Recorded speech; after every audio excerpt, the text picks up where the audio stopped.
धन्यवाद कार्यक्रम सञ्चालकज्यूलाई। नेपाल मगर सांस्कृतिक सङ्घको आयोजनामा आयोजना गरिएको यो विगत वनभोज तथा सांस्कृतिक कार्यक्रमका सभा अध्यक्ष सांस्कृतिक सङ्घका केन्द्रीय अध्यक्ष दीपसागर थापा मगरज्यू, यो कार्यक्रममा उपस्थित हुनुभएका यस संस्थाका संस्थापक अध्यक्ष आदरणीय दाजु खड्क गडबुजा मगरज्यू, मगर सङ्घ केन्द्रीय समितिका आदरणीय संरक्षक वरिष्ठ अधिवक्ता गौबहादुर आले मगरज्यू, मगर सङ्घ केन्द्रीय समितिका उपाध्यक्ष दुई रक्षाबहादुर रैका मगर र कविराज मगरज्यू, त्यसै गरी प्रतिनिधि संविधान सभाका सदस्य तथा पूर्व माननीय तथा गायिका केशरी घरती मगरज्यू, व्यासमा आसीन रहनुभएका सम्पर्क समन्वय केन्द्रीय समितिका नेपाल मगर सङ्घ सम्पर्क समन्वय केन्द्रीय समितिका आदरणीय अध्यक्ष झविन्द्र पुन मगरज्यू, नेपाल मगर सांस्कृतिक सङ्घका सल्लाहकारज्यूहरू, मगर सांस्कृतिक सङ्घका पूर्व पदाधिकारी सदस्यज्यूहरू, त्यसै गरी यो कार्यक्रममा अतिथिको रूपमा सहभागी हुनुभएका अतिथि महानुभावहरू, सांस्कृतिक सङ्घमा आबद्ध हुनुभएका पदाधिकारी सदस्यज्यूहरू, सहभागी हुनुभएका सम्पूर्ण दाजुभाइ तथा दिदीबहिनीहरू, संस्कृति कर्मी सम्पूर्ण दाजुभाइ तथा दिदीबहिनीहरू र सहभागी सम्पूर्ण दाजुभाइ तथा दिदीबहिनीहरूमा मेरो व्यक्तिगत तर्फबाट यहाँहरू सबैलाई र मगर सङ्घ केन्द्रीय समितिको तर्फबाट यहाँहरू सबैलाई झुर्ले जेदो स्विमिङ पाउस सहित मगरात अभिवादन व्यक्त गर्न चाहन्छु। सर्वप्रथम नेपाल मगर सांस्कृतिक सङ्घले यो कार्यक्रम आयोजना गरेर हाम्रो बिचमा खास गरी 2081 सालमा हामीले गरेका कामहरूको समीक्षा गर्दै 2082 मा गर्नुपर्ने कामहरूको योजना गराउनको लागि नयाँ वर्ष नलाग्दै यो कार्यक्रम आयोजना गर्नुभएको छ र यहाँहरू सबैको 2081 मा यहाँहरूले अपेक्षा गरे अनुसार पोहोर साल यही यो वनभोज कार्यक्रममा सङ्कल्प गरेका चाहिँ सपनाहरू बुनेका योजनाहरू चाहिँ कार्यान्वयन भयो होला नि। त्यो माने यहाँहरू सबैलाई हार्दिक बधाई भन्न चाहन्छु र 2082 सालमा यहाँहरूले गर्नुपर्ने योजनाहरू तय गर्दै हुनुहुन्छ, बनाउनु भएको छ। त्यो मानेमा यहाँहरू सबैलाई नयाँ वर्ष 2082 को हार्दिक मङ्गलमय शुभकामना व्यक्त गर्न चाहन्छु। उपस्थित महानुभावहरू, मैले लामो कुरा गर्न गइरहेको छैन किनभने आज यो कार्यक्रममा खास 2 बजेदेखि कार्यक्रम सुरु गर्ने भने हाम्रो कार्यक्रमको समय तय भएको थियो, तर हिजोको खास गरी केही अराजक गतिविधिहरू चाहिँ काठमाडौँ उपत्यकामा देखिएको हुनाले त्यसले केही परिस्थितिहरू सिर्जना हुन पुग्ने अवस्थामा हामी मगर सङ्घ लगायत महत्त्वपूर्ण सङ्घ संस्थाहरूको अध्यक्षहरूलाई एउटा महत्त्वपूर्ण निकायबाट चाहिँ हामीलाई बैठकमा बोलाइएको हुनाले त्यो बैठकमा म यहाँ 1:30 बजे पुग्नुपर्ने कार्यक्रम थियो, तर त्यो अगाडि नै यहाँको बिचमा सहभागी भएर शुभकामना, किनभने हिजोको घटनाले गर्दाखेरि बैठक लम्बिन सक्छ, त्यस कारणले गर्दाखेरि पनि म अगाडि नै शुभकामना दिएर जानुपर्छ भन्ने किसिमले म अलिकति अगाडि आएर होला, अलिकति प्रेसर पर्यो होला, त्यसप्रति म क्षमाचाना गर्न चाहन्छु। यद्यपि यहाँहरू सबैले जुन आशा अपेक्षाका साथमा यो वनभोज तथा सांस्कृतिक कार्यक्रम आयोजना गर्नुभएको छ त्यो यहाँहरूको अपेक्षा अनुसार सफलता होस्, पुरा होस्, यो शुभकामना व्यक्त गर्न चाहन्छु। र आज सांस्कृतिक कार्यक्रम भएको हुनाले यहाँहरूले यो आज रससँग रमाइलो पनि सँगसँगै जोडिएको कार्यक्रम भएको हुनाले हामी शुभकामना आदान प्रदान, सांस्कृतिक चाहिँ हाम्रा अनुभव आदान प्रदानका लागि कार्यक्रमहरू चाहिँ यहाँ तय भएको हुनाले म यहाँहरू सबैलाई लामो कुरा नगरिकन 2टा कुरा मात्रै यहाँहरूको बिचमा राख्न चाहन्छु। पहिलो कुरा, मगर एउटा समग्र होलिस्टिक रूपमा एउटा प्याकेज हो। मगर भनेको एउटा जात, मगर जाति मात्र नभएर मगर एउटा संस्कृति हो। मगर एउटा संस्कृतिको जगमा जन्मिएको एउटा मगराट सभ्यता, यो मगरहरूको सभ्यता यही जगबाट विकसित भएको हामी मगर समाज, जसमा आज बहुलतायुक्त संस्कृति मगर समाजभित्र छ। हाम्रो पुर्खाहरू चाहे ढुङ्गे युग भन्नुहोस् चाहे सिकारी युग भन्नुहोस्, त्यति बेला ढुङ्गामा अथवा खनी खोजीले गरेर गिटा भ्याकुर खाएर हुर्किएका अथवा जङ्गली जनावरहरूलाई चाहिँ मारेर शिकार गरेर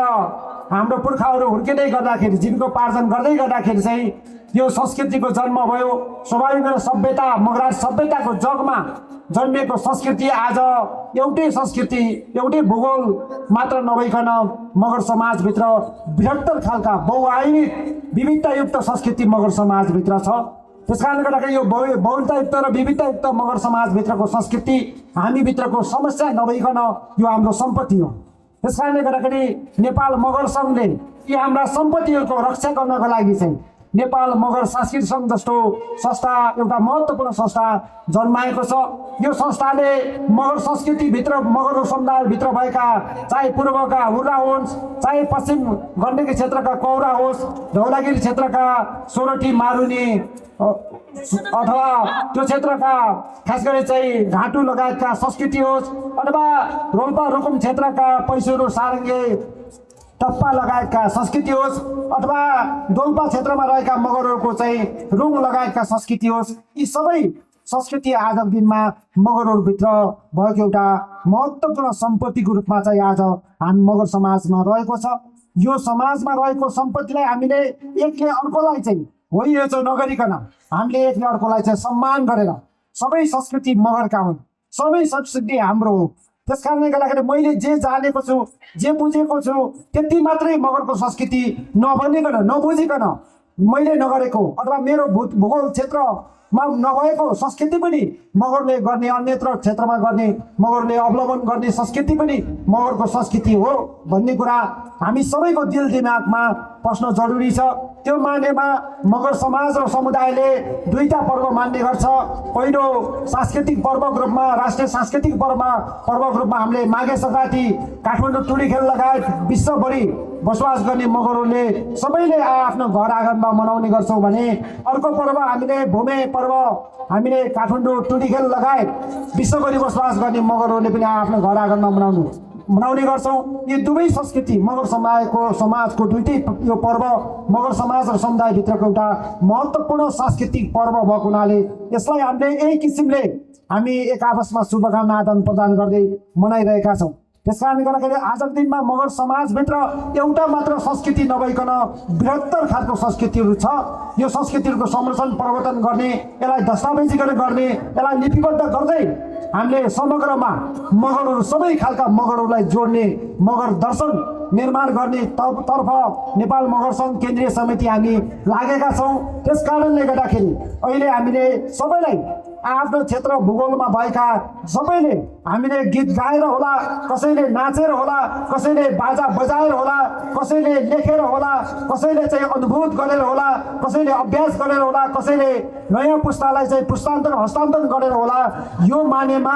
हामी चाहिँ आफ्नो तह तब्काबाट हामीले यो संस्कृतिलाई प्रवर्धन गर्ने, यसलाई चाहिँ संरक्षण गर्ने, यसलाई चाहिँ विकास गर्ने कुरामा चाहिँ हामी आफ्नो तर्फबाट लाग्नेछौँ। लाग्न हुन पनि म नेपाल मगर सांस्कृतिक सङ्घ मार्फत सम्पूर्ण दाजुभाइ तथा दिदीबहिनीहरूलाई म हार्दिक अपिल र अनुरोध गर्न चाहन्छु। यो सँगसँगै अहिले नेपाल मगर सङ्घले र मगर सङ्घसँग सम्बद्ध रहेका विभिन्न सङ्घ संस्थाहरूले हामीले दस्तावेजीकरणको लागि हामीले लागिरहेका छौँ र अहिले यो हामीले यसरी लाग्दै गर्दाखेरि चाहिँ हाम्रो समाजभित्र भएका थुप्रै खालका हाम्रा बिचमा भएका थुप्रै खालका विविधताहरू आज एउटा मगरभित्र मगर एउटा समग्र मैले किन भने मगर एउटा समाज हो, बहुआयामिक समाज हो, बहुलतायुक्त समाज हो। मगरभित्र पार्टीगत रूपमा विविधता छ, मगरभित्र सांस्कृतिक रूपमा विविधता छ, मगरभित्र धार्मिक रूपमा विविधता छ, मगरभित्र पेसागत रूपमा विविधता छ, मगरभित्र बसोबास र भूगोलको हिसाबले विविधता छ, मगरभित्र थरगत रूपमा हामी 1200 भन्दा बढी थरहरू मगर समाजभित्र छ। त्यसकारणले गर्दा यी विविधतायुक्त मगर समाज आजको दिनमा यो हाम्रो सबैको सम्पत्ति भएको हुनाले यसलाई रक्षा गर्दै यसलाई संरक्षण गर्दै जाने क्रममा हाम्रा मगर सङ्घ संस्थाहरू चाहिँ दृढ भएर लाग्न हुन म सबैलाई हार्दिक अपिल पनि गर्न चाहन्छु। नेपाल मगर सङ्घ र मगर सांस्कृतिक सङ्घ जस्ता संस्थाहरू कुनै जातिको विरुद्धमा अथवा कुनै पार्टीको विरुद्धमा नभइकन यो चाहिँ समग्र नेपाली जनताको मुक्तिको लागि चाहिँ न्यायको आवाज उठाउने संस्था भएको हुनाले स्वाभाविक हिसाबले यो संस्थाले चाहिँ अब यो देश धर्मनिरपेक्ष देश हुनुपर्छ, यो देश समावेशी देश हुनुपर्छ, यो देश सङ्घीय गणतन्त्रको देश हुनुपर्छ, यो देश लोकतन्त्रमूलक देश हुनुपर्छ। तब मात्र हामीले आफ्नो आवाज उठाउन पाउँछौँ, आफ्नो बोल्न पाउँछौँ, बोल्न अथवा आवाज उठाउन पाउँछौँ भन्ने कुरा नेपाल मगर सङ्घ लगायतका मगर सङ्घ संस्थाहरूको यो महत्त्वपूर्ण मागको साथमा 10 वर्ष जनयुद्ध, 62-63 जनआन्दोलन लगायतका थुप्रै परिवर्तनकामी अभियानमा नेपाल मगर समुदायको महत्त्वपूर्ण चाहिँ बलिदानीपूर्ण योगदान भएको हुनाले पछिल्लो चरणमा खास गरी चाहिँ यो सङ्घीय लोकतान्त्रिक गणतन्त्रमा केही राजनीतिक पार्टीका नेताहरूको चाहिँ घोचपेच र अथवा एक आपसमा मनमुटाव र अथवा शासन सत्ता चलाउनलाई चाहिँ केही कमजोरीका कारणले गर्दाखेरि फेरि प्रतिगामी शक्तिहरू अथवा गणतन्त्रका विरोधी तत्त्वहरू चाहिँ यहाँ चाहिँ सल्बलाइरहेका हामीले पाएका छौँ। त्यसप्रति हाम्रो समाज समुदाय सजग र सचेत छ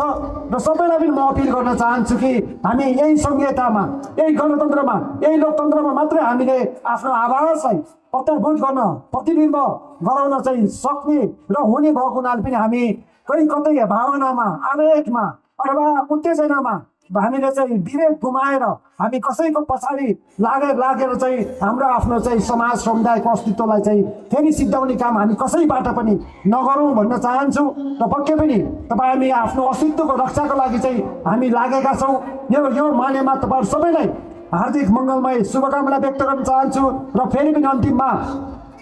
नेपाल मगर सांस्कृतिक सङ्घले मगर सङ्घ केन्द्रीय समितिलाई निम्तो गरेर यहाँ केही कुरा राख्ने अवसर प्रदान गर्नुभएकोमा केन्द्रीय समितितर्फबाट धन्यवाद आभार व्यक्त गर्न चाहन्छु। र अन्तिममा एउटा शब्द, नेपाल सरकार संस्कृति मन्त्रालयले मगरहरूको संस्कार र संस्कृतिहरूको सूचीकरणको काम चाहिँ प्रारम्भ गरेको छ। नेपाल मगर सांस्कृतिक सङ्घले यसको लागि चाहिँ मलाई लाग्छ नेपाल मगर सांस्कृतिक सङ्घको यो सबभन्दा ठुलो एउटा विजयको, सबभन्दा ठुलो एउटा आन्दोलनको चाहिँ माग एउटा पुरा हुँदैछ। त्यस कारणले गर्दा नेपाल मगर सांस्कृतिक सङ्घले यो संस्कृतिलाई सूचीकरण गर्दै कौडा मगरको हो, सोरठी मगरको हो, हुर्रा मगरको हो अथवा चाहिँ पैसेरू टप्पा सारङ्गे मगरको हो भनेर हामीभित्र त भनिरहेका छौँ। तर आम चाहिँ नेपाल सरकार, अन्य समाज समुदायले भन्छ कि भन्दैन, नेपाल सरकारको विधि कानुन पद्धतिले भन्छ कि भन्दैन भन्दाखेरि आजको मितिसम्म भन्दैन। त्यस कारण यसलाई संस्कृति मन्त्रालयलाई तत्कालीन मन्त्री सुदन किराँतीसँग चाहिँ हामी संवाद गरिसकेपछि, छलफल गरिसकेपछि एउटा नीतिको संस्कृति नीतिको ड्राफ्ट भएको थियो। र अहिलेको मन्त्री बद्री पाण्डेजी आइसकेपछि त्यसलाई चाहिँ कार्यान्वयनमा ल्याइएको छ। त्यस कारणले गर्दाखेरि यो कार्यान्वयन भइसकेपछि संस्कृतिहरू सूचीकरण गर्ने, त्यसको प्याटर्न राइट लिने र हाम्रो समाज र समुदायको चाहिँ अस्तित्वलाई चाहिँ रक्षा गर्ने कुरा भइरहेको हुनाले नेपाल मगर सांस्कृतिक सङ्घको सम्पूर्ण पदाधिकारी सदस्यहरूलाई चाहिँ त्यसतर्फ अरू सबै काम छोडेर भए पनि ध्यान जाओस् र त्यसमा नेपाल मगर सङ्घ केन्द्रीय समितिहरूको साथमा साथ, हातमा हात, काँधमा काँध मिलाएर अगाडि बढ्न तयार रहेको कुरा प्रतिबद्धता जाहेर गर्दै तपाईँहरूको साथमा नेपाल मगर सङ्घ केन्द्रीय समितिका उपाध्यक्ष तथा सांस्कृतिक विभाग प्रमुख तपाईँहरूको चाहिँ पूर्व अध्यक्ष कविराज मगरलाई यसको जिम्मेवारी दिएको छ। त्यस कारणले उहाँसहित हाम्रो चाहिँ दिपसागर थापा मगर, डाक्टर विष्णु सिन्जाली मगरको एउटा चाहिँ कार्यदल पनि हामी बनाएका छौँ। यसलाई चाहिँ पूँजीकृत गर्दै संस्कृति सूचीकरण गर्न तपाईँ हामी सबै कतै पनि नचुकौँ। यदि यो वर्ष हामी चुक्यौँ भने अन्य समाज र समुदायले फेरि यो संस्कृतिलाई उनीहरूले आफ्नो भनेर चाहिँ दर्ता गरे भने फेरि हाम्रो संस्थाको, हाम्रो मगर सङ्घको, मगर समुदायको, सांस्कृतिक सङ्घको औचित्यमाथि प्रश्न चिन्ह लाग्ने भएको हुनाले पनि यसतर्फ हामी सबैको ध्यान जान हुन म सबैलाई निवेदन गर्दै यहाँ सबैको सुस्वास्थ्य दीर्घायुको कामना सहित 2082 यहाँको चाहिँ प्रगतिमय, उन्नतिमय र सुस्वास्थ्यमय बन्नेछ भन्ने कामना सहित यहाँ सबैलाई धन्यवाद सहित मेरो भनाइलाई यो अन्त्य गर्न चाहन्छु। जय मगर सङ्घ, जय मगराज, जय नेपाल, धन्यवाद।